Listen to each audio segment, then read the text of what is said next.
فرزند زہرا یہ حالات برے ہیں۔ کاشانہ بصیرت ایک ایسا مکمل یوٹیوب چینل جس پر محروم بصارت کے لیے بالخصوص اور تمام افراد کے لیے بالعموم سینکڑوں کی تعداد میں اسلامی کتب دستیاب ہیں۔ لہذا گزارش ہے کہ آپ اپنی ذمہ داری نبھاتے ہوئے کاشانہ بصیرت کو سبسکرائب کرنے کے ساتھ ساتھ بیل آئیکن کو پریس کیجیے تاکہ آپ علم کے حصول کے ساتھ ساتھ مذہب اہل بیت کی اشاعت میں بھی اہم کردار ادا کرتے رہیں۔ کاشانہ بصیرت۔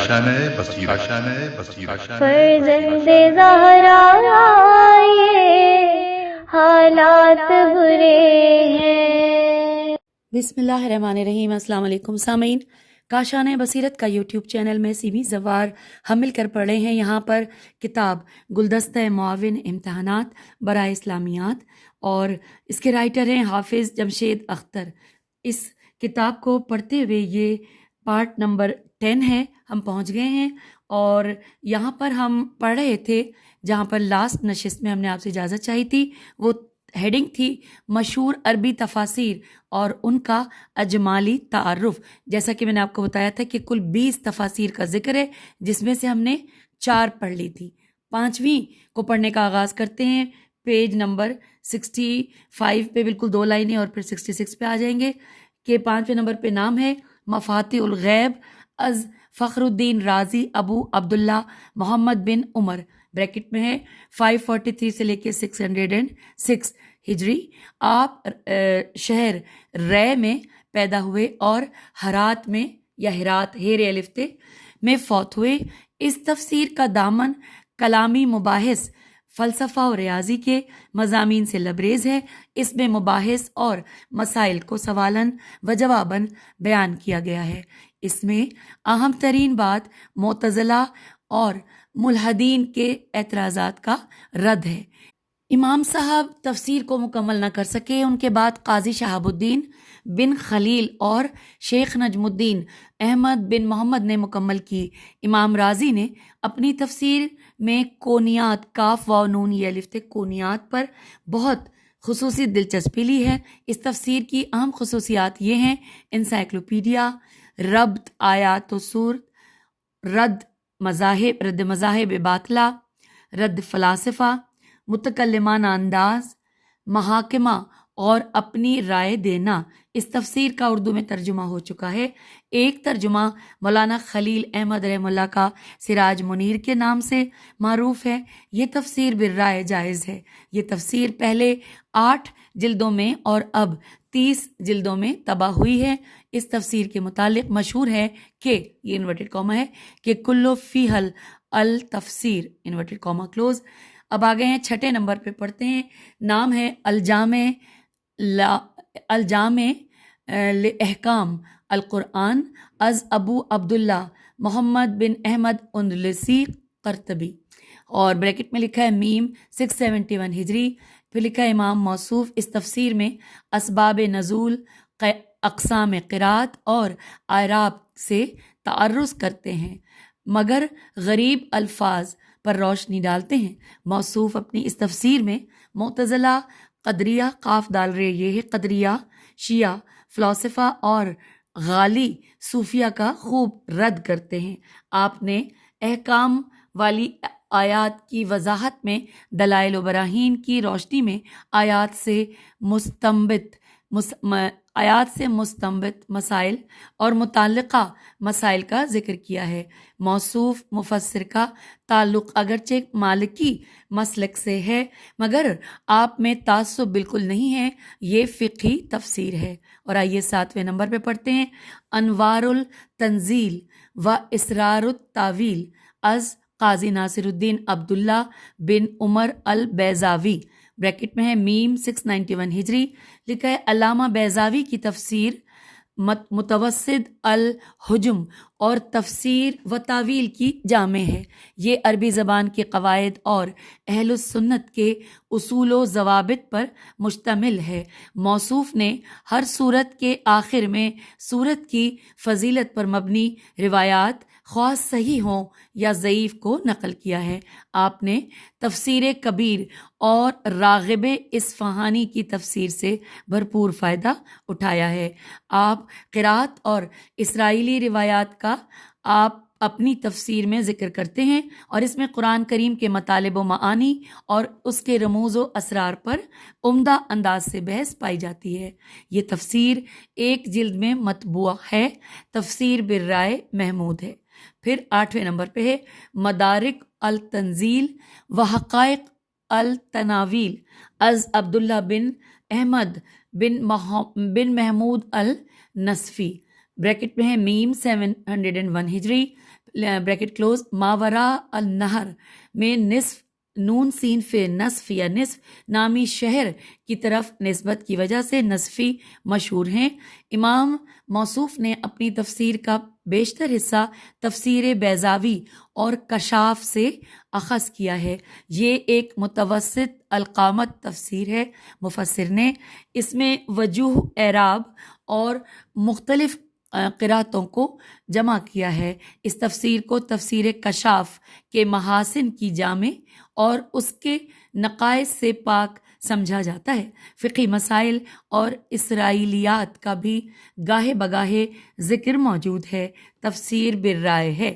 9 نمبر پہ پڑھ رہے ہیں، نام ہے لباب التاویل فی معانی التنزیل از علاء الدین علی بن محمد خازن، بریکٹ میں ہے 678 سے 741 ہجری۔ پھر ہے موصوف دمشق کی ایک خانقاہ کی لائبریری کے انچارج تھے تو اسی سے خازن مشہور ہو گئے۔ اس تفسیر میں اسرائیلیات کی بھرمار ہے۔ اسی طرح تاریخی واقعات اور غزوات اور نبی صلی اللہ علیہ وآلہ وسلم کا مفصل ذکر موجود ہے۔ فقہی مسائل کا بھی ذکر کرتے ہیں۔ نیز اس تفسیر میں قصے کہانیاں بھی اکثر پائی جاتی ہیں۔ یہ تفسیر بالرائے ہے۔ 10ویں نمبر پہ ہے البحر المحیط از ابو حیان محمد بن یوسف بن علی الاندلسی، بریکٹ میں ہے 654 سے لے کر 745 ہجری۔ موصوف مصر کے مشہور علماء میں سے تھے۔ آپ بہت بڑے قاری اور عظیم شاعر و لغوی تھے۔ اسی طرح گرامر کے بھی امام تھے۔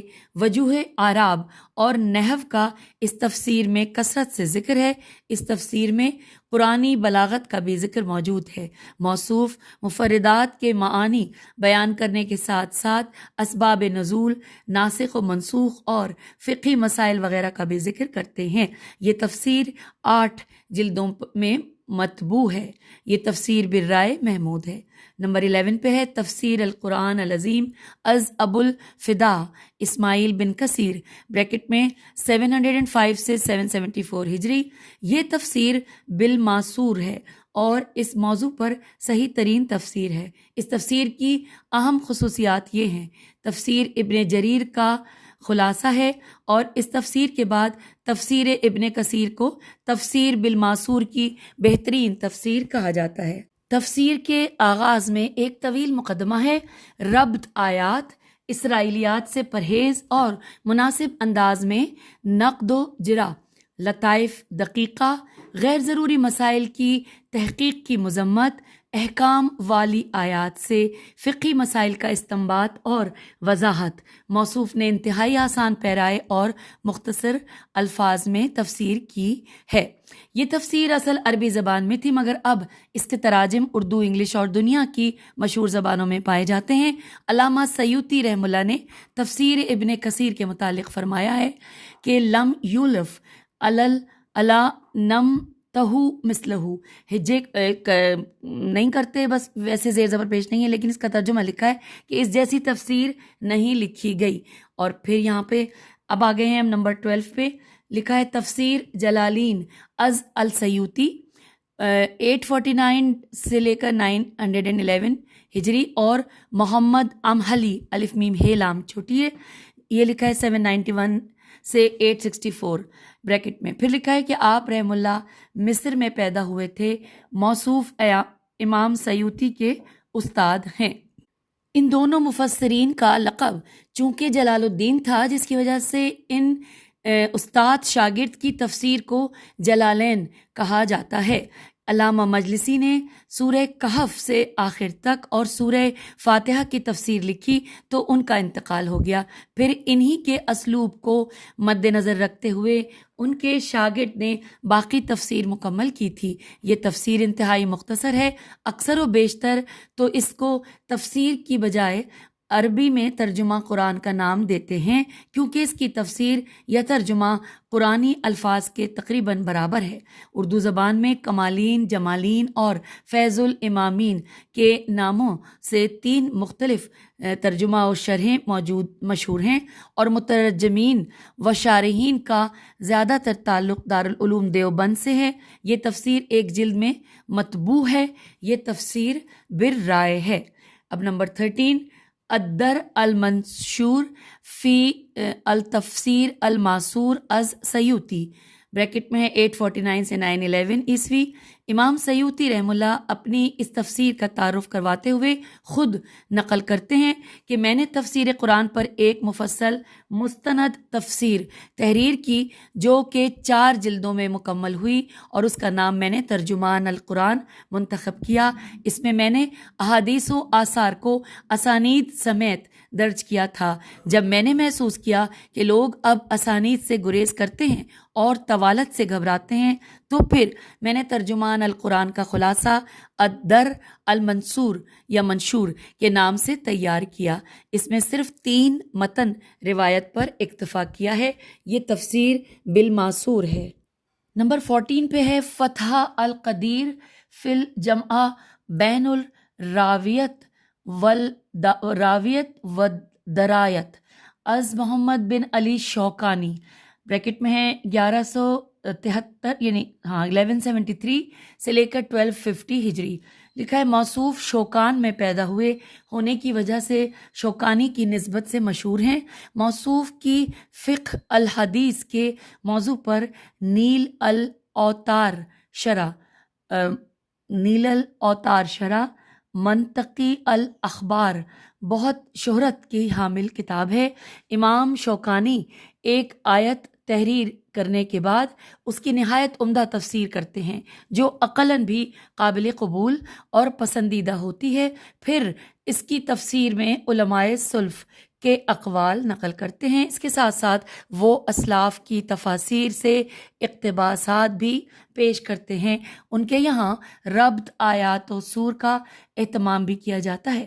وہ الفاظ کے لغوی حل کی جانب خصوصی توجہ مبذول کرتے ہیں، اور ائمہ لغت مثلاً میم بیرے مبر ابو عبید اور فراء کے فیر الف حمزہ فراء کے اقوال ذکر کرتے ہیں۔ اسی طرح قرت سبعہ سین بے عین ہے پر بھی روشنی ڈالتے ہیں۔ فقہی مذاہب و مسالک کا بھی ذکر کرتے ہیں۔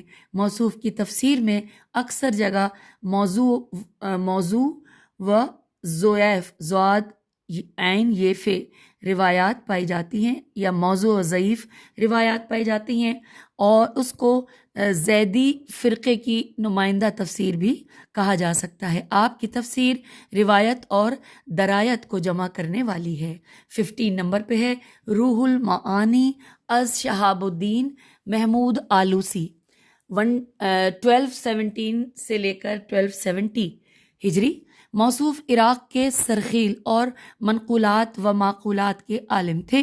آپ نے 1252 ہجری سے 1252 سے 1267 ہجری کے دورانیے میں اپنی تفسیر کو مرتب کیا۔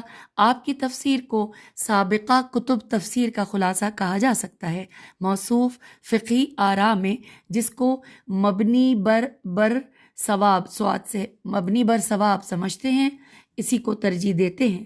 علامہ آلوسی علم الفلکیات پر بھی مفصل گفتگو نقل کرتے ہیں۔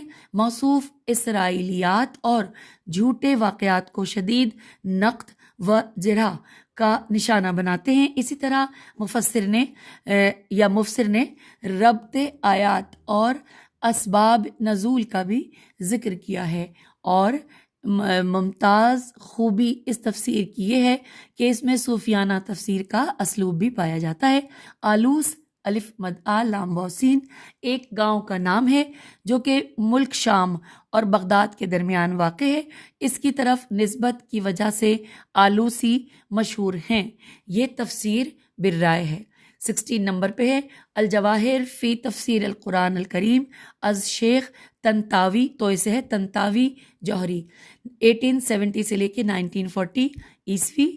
شیخ تنتاوی عجائب کونیا، کاف و نون یہ ہے کونیا، اور قدرتی مناظر کے حسن و جمال کے دلدادہ تھے، تو اسی مناسبت سے تفسیر میں اس کا رنگ نمایاں نظر آتا ہے۔